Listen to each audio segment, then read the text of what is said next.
Welcome to the France 24 debate. We're examining the crisis between Iran and the United States. The world has entered 2020 with the threat level at its highest for many years. Let's show you these scenes in Tehran at the heart of the matter. Iran mourning the death of one of its most influential figures. Qassam Soleimani was killed in a US drone strike on January the 3rd, last Friday. Soleimani led the crack military Quds force of the Revolutionary Guard. He was regarded as the second most powerful man in Iran and key to Iran's regional reach and influence. His killing is raising important questions worldwide. And the rhetoric is rising fast and in a very dangerous manner. Threats of revenge from the highest level in Tehran. And equally from Washington, more threats of military strikes with Iran's cultural sites the potential target. US bases and interests worldwide could well become targets, and as well as those of their allies, such as France, and the rest of the EU and the UK. So, all-out war or a protracted sequence of proxy retaliation that borders on full-on conflict. Either way, what's in store doesn't bode well for a safer world in 2020. Here to discuss the situation, we have a panel of guests, each with their own opinions on the various aspects of this very complicated story. First off, Hélène Salon, who's journalist with Le Monde and author of the book, The Islamic State of Mosul, History of a Totalitarian Enterprise. Thank you very much for being with us, Hélène. On the other side of our studio, though not necessarily against, Mikey Kay, an independent foreign correspondent, former British aviation commander working for the Special Forces in Iraq. Mikey, thanks for joining us. Pleasure. In Washington, we're joined by Michael Prejean, a senior fellow at the Hudson Institute. Michael is, you may remember if you've seen him many times on our program, former intelligence advisor to General David Petraeus and the Peshmerga forces. Michael, thank you very much for joining us, sir. Thanks. And in London, Elie Guérin-Maillet, who is a senior policy fellow for the Middle East and North Africa program at the European Council on Foreign Relations. Elie, thanks for being with us. I will start with you, if you don't mind, Elie. The situation as you see it, how nervous should we be? Well, I think folks sitting in Europe should be more urgently than ever calling and actively looking for ways to prevent this US-Iran escalation from turning into a real hot conflict point. We've now gone over the last 6 months from an environment where the US was ratcheting up sanctions against Iran, being met with Iranian retaliation by targeting installations or drones in the Middle East, to now both sides targeting military personnel. And I think the trajectory is very dangerous ahead, and all countries in the Middle East, in Europe, should be helping the United States and Iran find a diplomatic pathway out of this.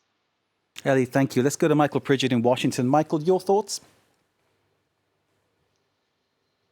It is a dangerous situation, but it's one we've been ignoring for a while.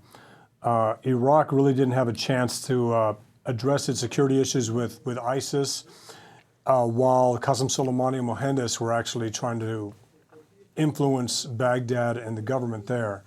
The situation, if you pay attention to it, has been growing since Qassam Soleimani reaped the benefits of the JCPOA, or the Iran deal. We saw new militias created in Iraq. We saw new lethal aid given to the Houthis in Yemen.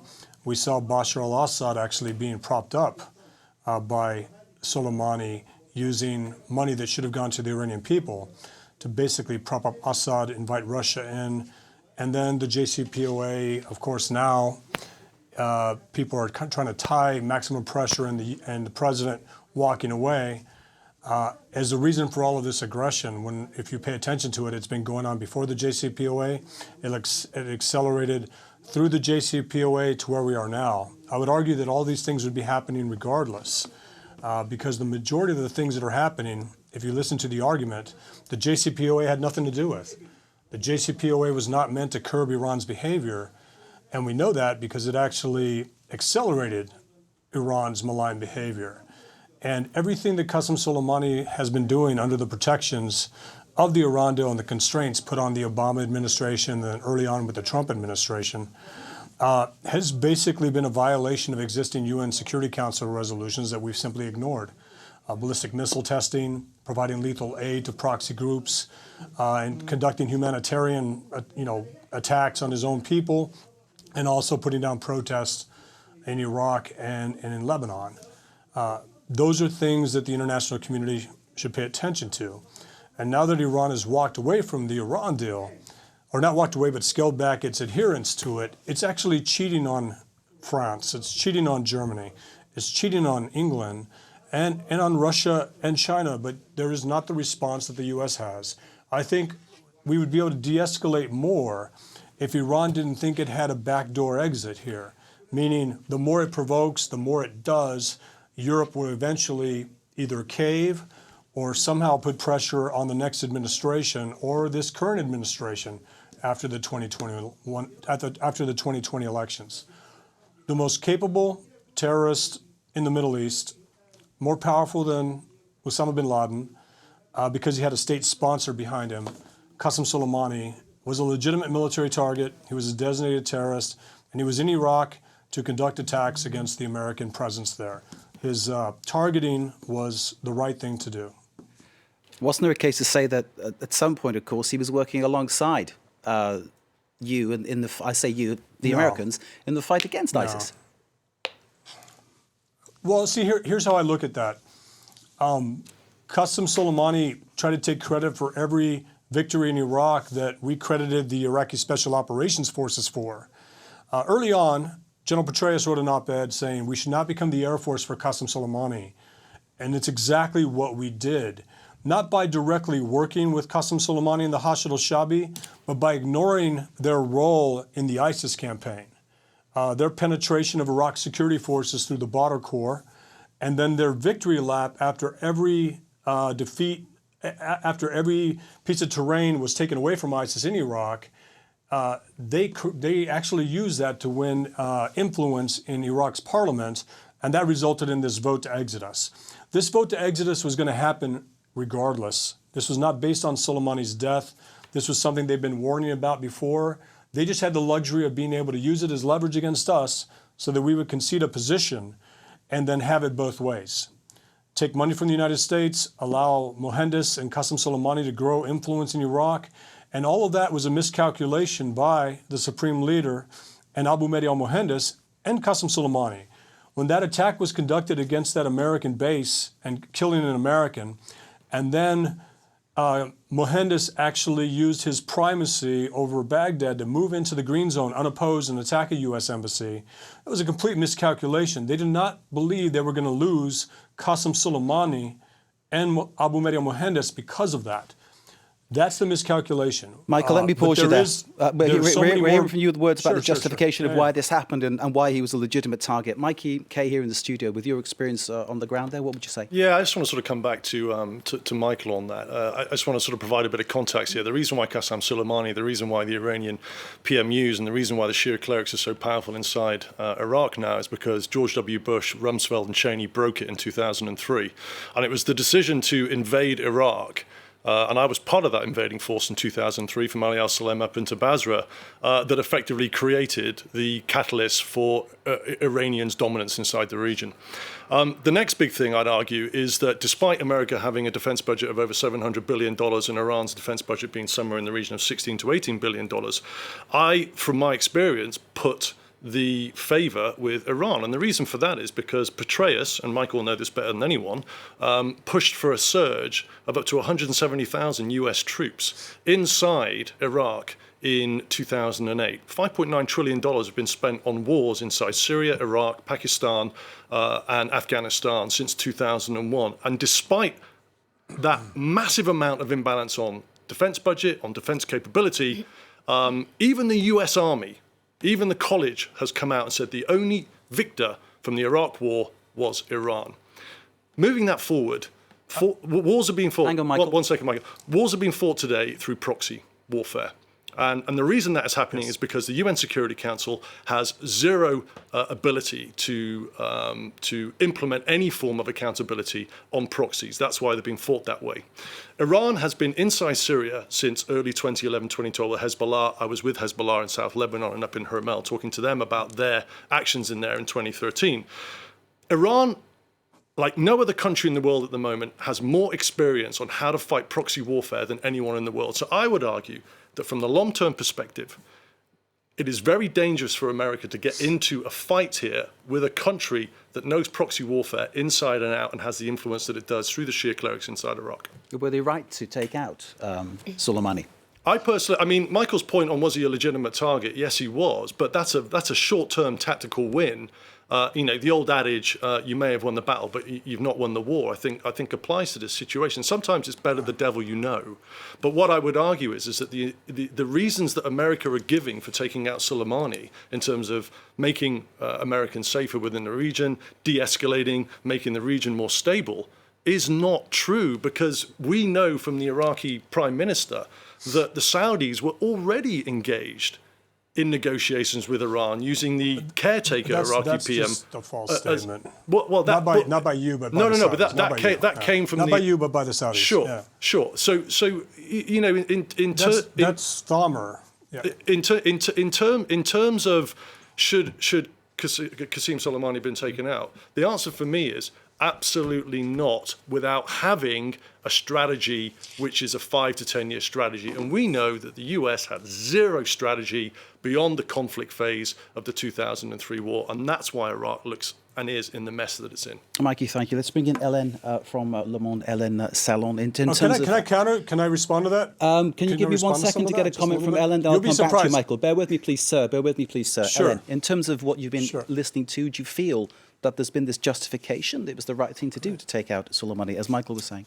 I think it was really not the good thing to do and the wrong time to do it, because if you remember now, because it's already forgotten, but for 3 months the Iraqi have been demonstrating in Iraq against these Shia militias and parties, against the Iranian grip on the political, security and economic areas. And because of this strike, because of the death of Soleimani, all this movement is now maybe disappearing. I mean, in maybe 1 week or 2 weeks, there will not be any movement anymore, because there is a power of the militias that force the people to align with Soleimani and the Iranian side. So that's really a bad time for this strike to happen, for this assassination to happen against Soleimani, because it ignores all the pressure of this inside movement. It was coming from inside, not from outside. And it was a difficult movement, but it was beginning of succeeding, because there was the Prime Minister Adel Abdelmahdi going away. There was a pressure in order to nominate a candidate more independent, and it was maybe underway.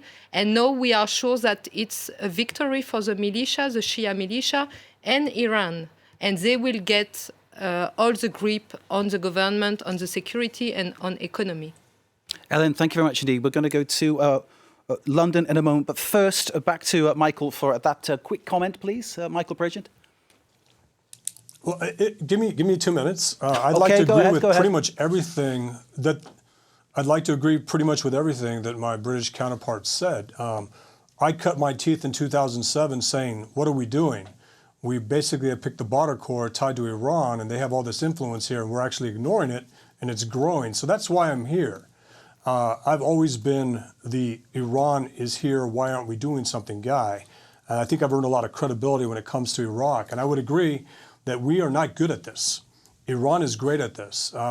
The argument was made, Saudi spends all this money on their defense, and I always said, listen, what's more efficient, Lebanese Hezbollah or an F-16 that the Saudis won't fly at night? Iran is better at this, but the general that was the best at this, Qassam Soleimani, is gone. And we should not conflate the anti-Iran protesters with the Kitab Hezbollah storming of the embassy. The protesters in Tahrir Square are alive and well, but still being shot, still being attacked by these militias. The uprising in Iraq is still going, so is it in Lebanon.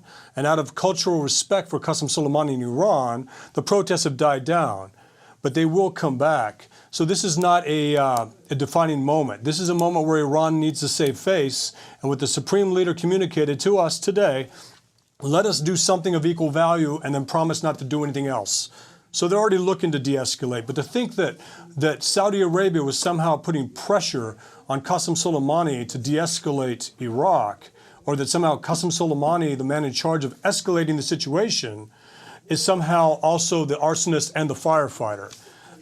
Because that's exactly what he's not. He's the arsonist. He was the messenger boy, I would argue. No Michael. longer with us. Michael, I would argue he was the messenger boy. Yeah, and exactly. I just disagree. Qassam Soleimani's not a messenger for the Saudis. It's just not. No. He was that delivering the response from Iran to the Iraqi PM in order to mediate negotiations between Saudi and Iran. That was what the Iraqi Qassam PM is on Soleimani could record in simply saying in tell. Parliament. Who doesn't care what he says on record? Abdul Mehdi is Soleimani's guy. Soleimani doesn't need to meet with him to tell him what the situation is. He ordered him to stand down and let Kitab Hezbollah walk into the green zone. So why was Soleimani there in Baghdad? There is no Iran. Why was Soleimani in Baghdad? He was in Baghdad all the time. He's been in Baghdad. Michael, let me just have one word. Sorry. He's been in Baghdad since 2004. No, let me answer your question because you're asking it a certain way. He's been in Baghdad. He's been in Baghdad since 2014. Let's not just act like he just showed up that day. He's so comfortable walking around in Baghdad that he takes selfies with everyone.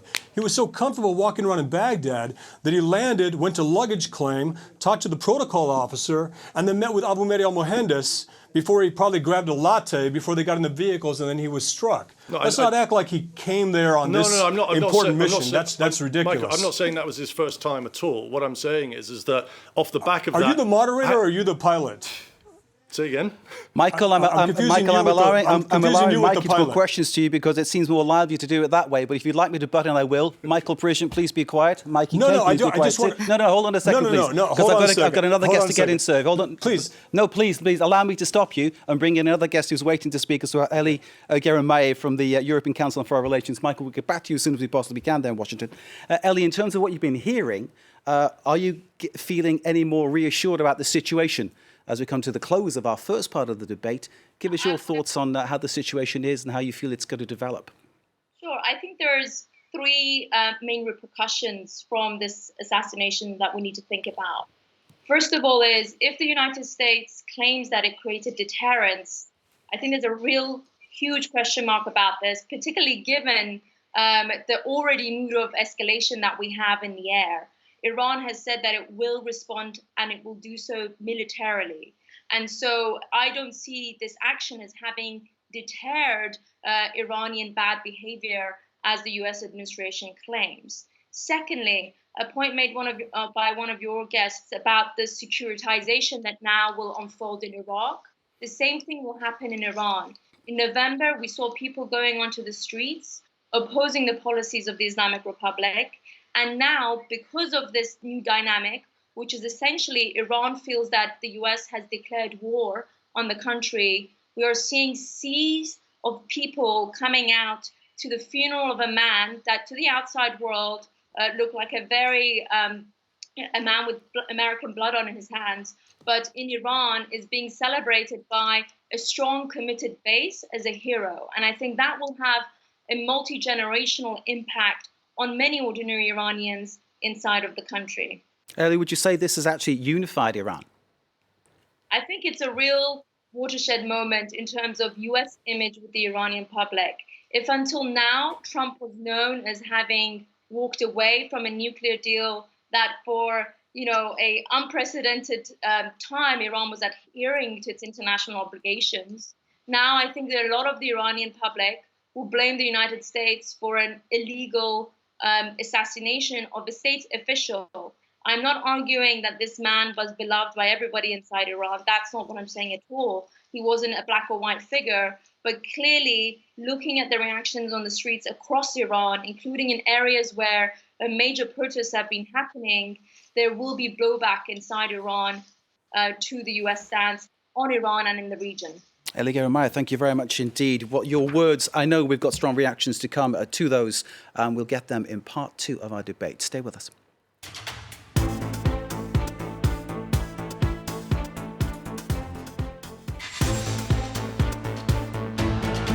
Welcome Welcome back to part two of the France 24 debate. We're discussing the situation regarding Iran and the US. So we've entered 2020 in possibly the most dangerous fashion in living memory, it might seem.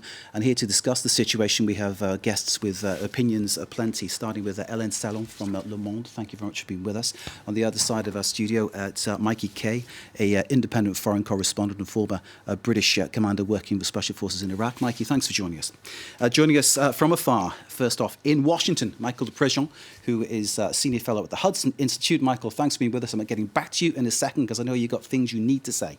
And joining us from London, who we just heard of the end of our first part, Elie Guérin-Maillet from the European Council on Foreign Relations. Elie, please stay with us. Let's go back to Washington. Michael de Prejean needs to reply, I think, to what Elie was saying. And it was about that question I put to Elie about this act by the US in killing Soleimani. It's in many ways united opinion, united people in Iran. Would you disagree? I would disagree.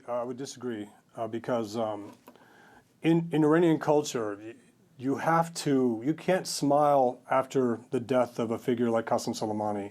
You can't do a high five. You can't do a chest bump. You have to shut everything down for a little bit. And that's why it's so important that the two cities that Qassam Soleimani's body went through, or the two areas that his body went through first, were Mashhad, where there was a massacre of about 1,500 Iranians, and then Ahwaz, where the Arab province of Iran, where there was another massacre, a put down of protesters, something that Qassam Soleimani's replacement, Ismail Qaani, has been chosen because he's able to put down dissent. He's able to put down protesters across the Shia crescent, meaning in Iran, in Iraq, and Lebanon. That message is that Soleimani's replacement is not charismatic, but he's ruthless, and he's ruthless at putting down dissent.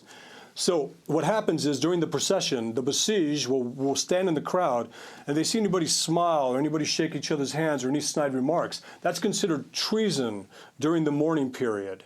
And that's why I call this a false narrative that somehow this is united Iranians behind the flag, when Qassam Soleimani brought in militias from Iraq to the Arab province of Iran to kill protesters, and then brought in the Fatah Mayun from Afghanistan that he has in Syria to come into Iran and kill protesters.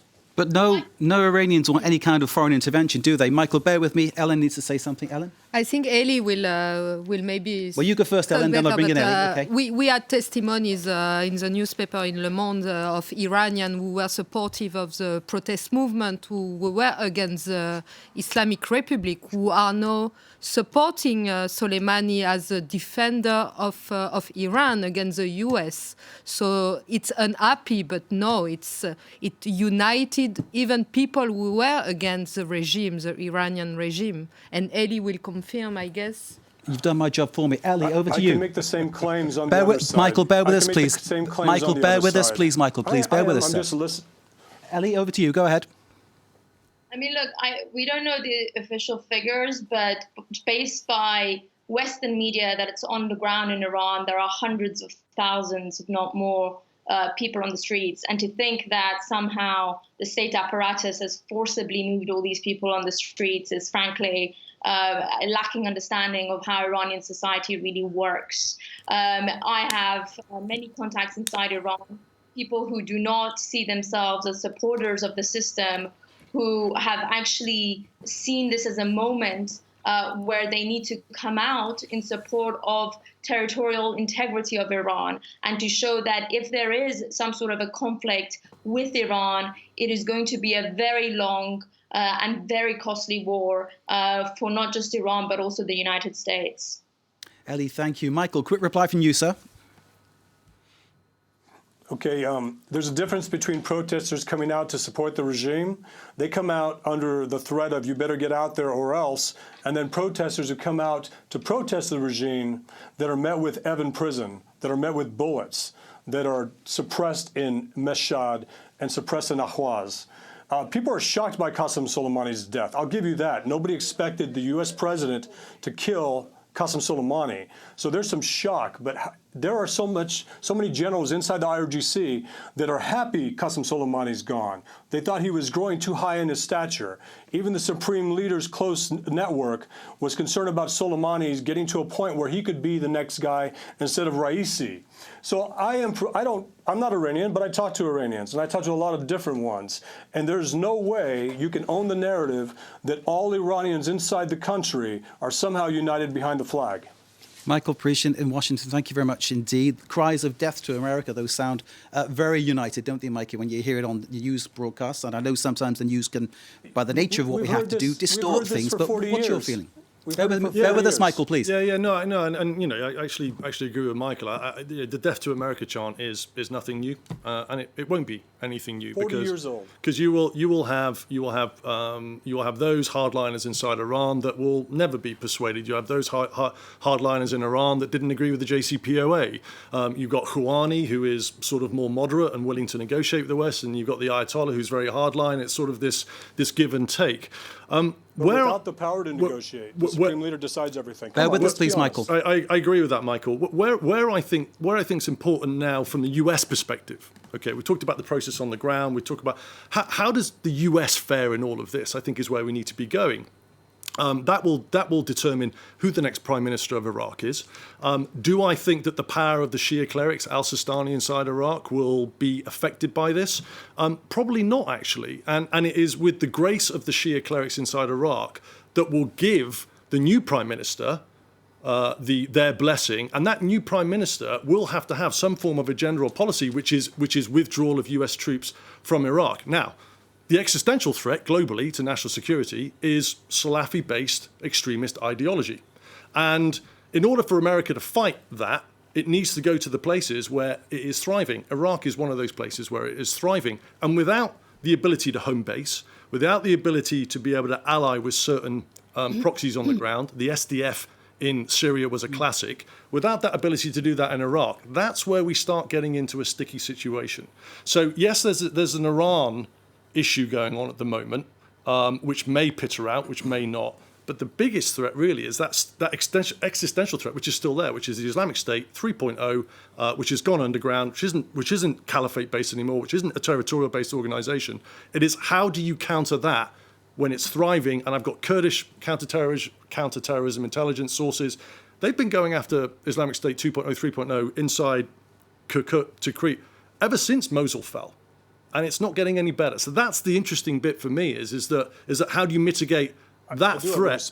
And the fact that America now has taken its eye off fighting Islamic State and has now put it towards the PMUs and the Shia militias. Has this act of killing Soleimani, though, is this something that's going to make Iraqis feel closer to Iran, closer to the US? What do we feel about that? Ellen, could I ask you that question? If it will make them closer to Iran or the US?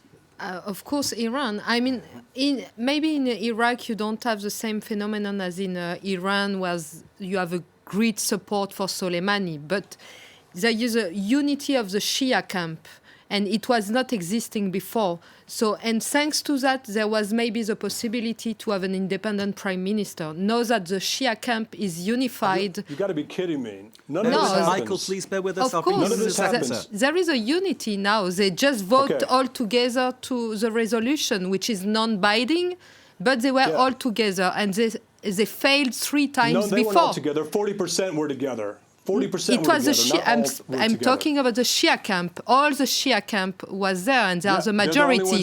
And they failed. They failed the same resolution 3 times, but this time they succeeded because now they are united, and so they could maybe decide who will be the next prime minister, who will put into application this resolution, and. It's not decided yet. So maybe the decision of the government could be to keep a part of the coalition, of its mission, maybe to get rid of all of it. It will be maybe depending on the next prime minister. You have the fight against ISIS, which will be a big problem. So, yes, I think United States have been really absent of Iraq for 1 year after Trump, and now they lost the ground. Ellen, thank you very much indeed. Michael, please bear with us. Let's bring in Ellie from London for another thought. Ellie, over to you. You've been listening to what people are saying.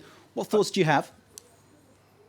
I mean, I think we need to understand that both Iraq and Iran are extremely complex, complicated societies. Power structures are extremely complicated. So drawing these very simplistic viewpoints of who runs the show, I don't think is going to be conducive to setting the right policies, particularly in the West.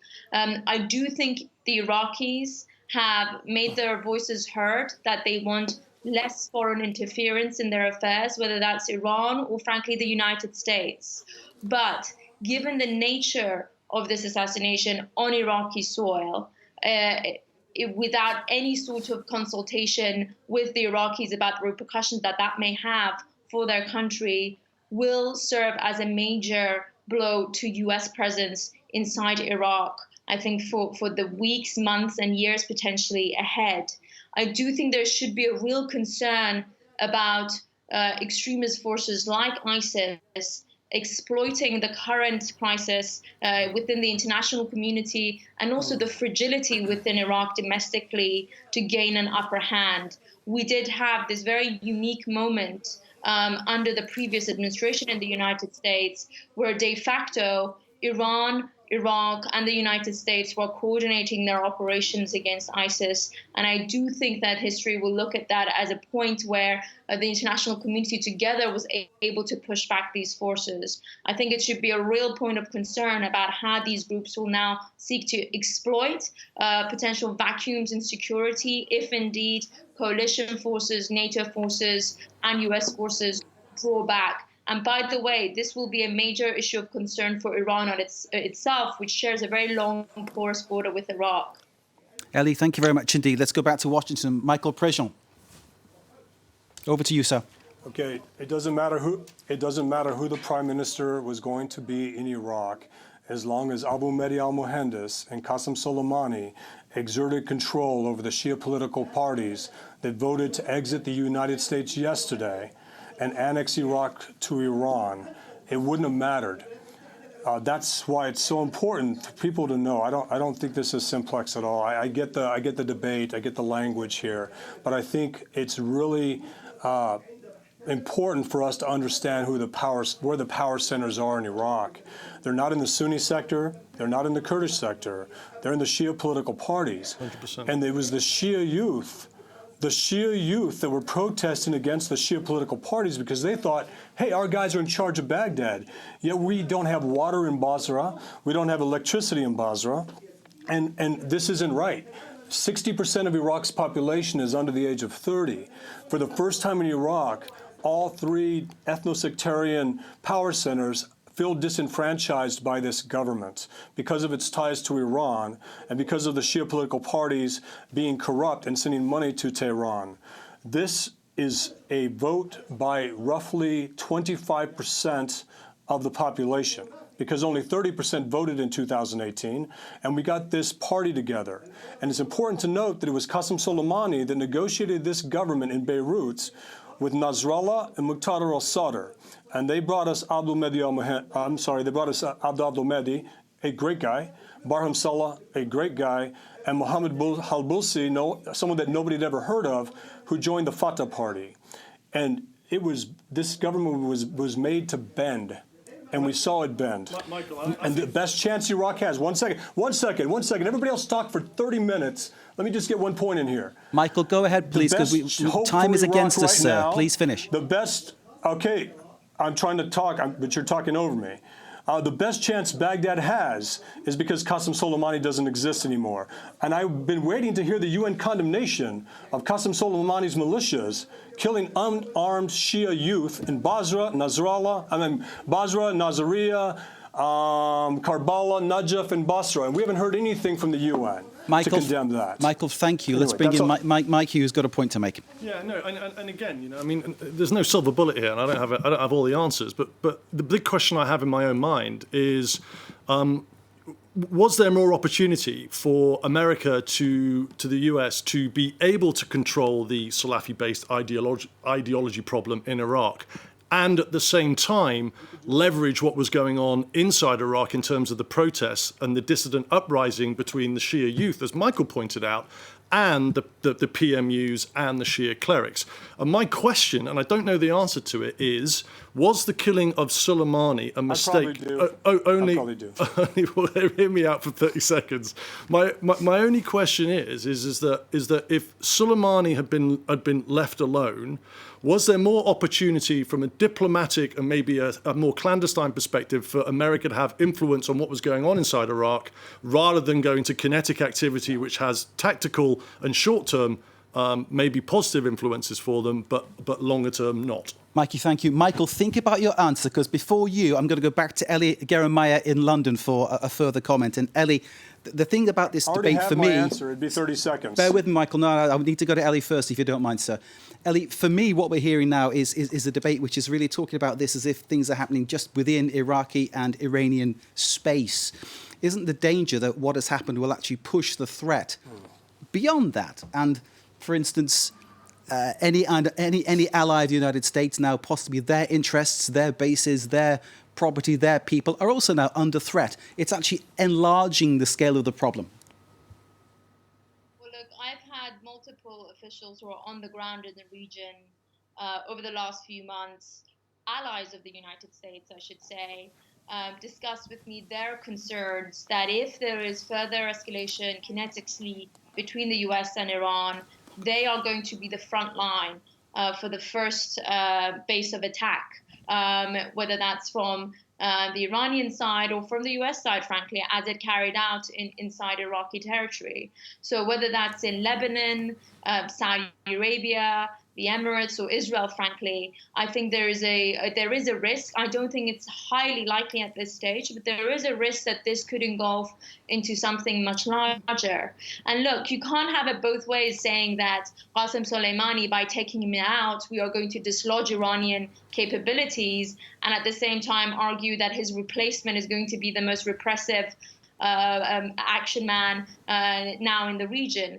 I do think my assessment is that the IRGC has a very sophisticated command and control structure within its own forces. There was a replacement within hours appointed for Qassam Soleimani. He was indeed a very popular, charismatic figure within his own system, but by no means the only man that the Islamic Republic relied on. And so in terms of regional reach and capability, I do think that we are going to see more of a problem on our hands vis-a-vis US presence in the region and Iranian presence that could actually threaten the interest of US partners and allies who are the closest and neighbors of Iran. Indeed, and those thoughts echoed a little earlier by Jens Stoltenberg, the Secretary General of NATO, and he gave his news conference. Michael, back to you, sir. You had your thoughts regarding what Mikey was saying earlier. The thing about all of this, the situation just got more dangerous. Okay, I'll concede that. This isn't about, whether or not the Middle East is safer because Qassam Soleimani is gone. But in the last 4 months, the Hashid al-Shaabi and Mohandes and the Baghdad government has denied the U.S. the ability to go after ISIS. They denied us their airspace. They haven't let us leave our bases. And this is a big concern inside the National Security Council that, hey, this is impacting our fight against ISIS. I thought the government of Iraq was supposed to be an ally in this. If you look at the areas where ISIS has been liberated, or the areas have been liberated from ISIS, ISIS is still operating, as your other guest called it, at the 3.0 level, the al-Qaeda model. But yet the U.S. wasn't able to action those targets. Kataib Hezbollah launched a drone attack from southern Iraq into Saudi Arabia. And before that drone attack, Mohandes put pressure on Baghdad to deny U.S. reconnaissance assets the ability to look south, because he said, no, you guys are fighting ISIS. That's up in the Sunni areas. There's no reason for you to look down south towards Muthana and Maysan province. So that's an issue. So Baghdad was already hurting our ability to go after ISIS because we were listening to a sovereign government say, okay, You don't want us to use your airspace? We won't. But now we're not in that place anymore. I'd ISIS argue- is an I'd- existential threat. We can't trust Baghdad to deal with it, so we have to deal with it ourselves. Indeed, and you carried out the drone strike on Baghdad, as you neatly pointed out. Mikey? Yeah, no, I was going to say, I'd argue that CIA operations and drone operations don't necessarily require authorization from the Baghdad government to fly, but that's why that's not our train and assist program with the Iraqi security I forces agree. and the ISAF. Agree. Those are two different things. Agree. Two different things. Agree. But what I'm saying is that the US has been operating drones inside Iraqi airspace with impunity. Michael? The agency has. But the U.S. Advise and Assist program requires that we work with Iraqi security forces to go after ISIS, not rely on CIA drones that can do whatever they want regardless of government permission.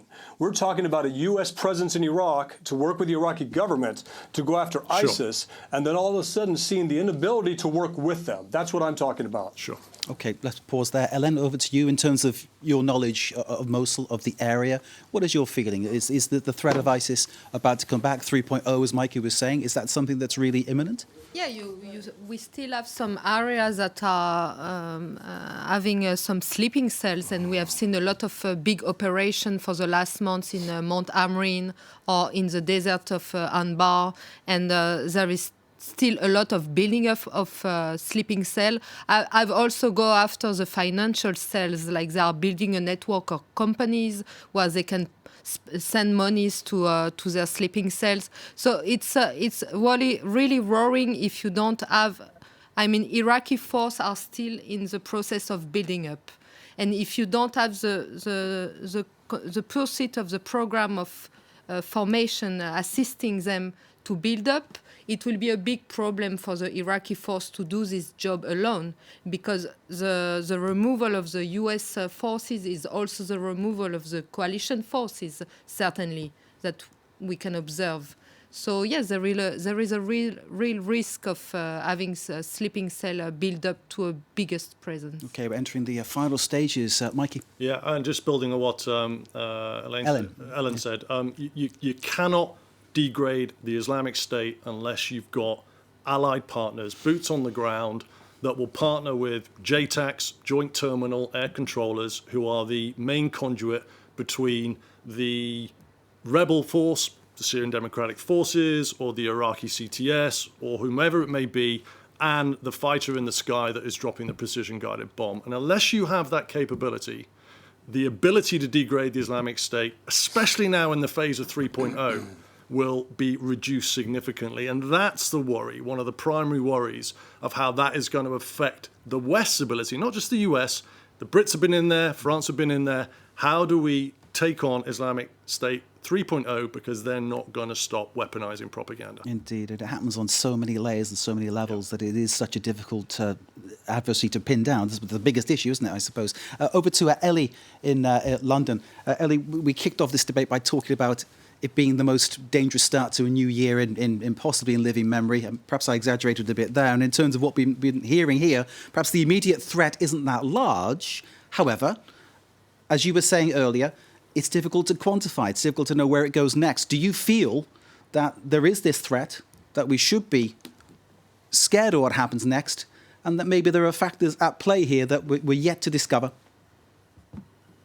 Look, I mean, no doubt there is this common threat to all the regional players, including Iran, and international actors, including the United States, which is what happens to ISIS 3.0 going forward, and who's going to fight that fight and whose problem it's going to be.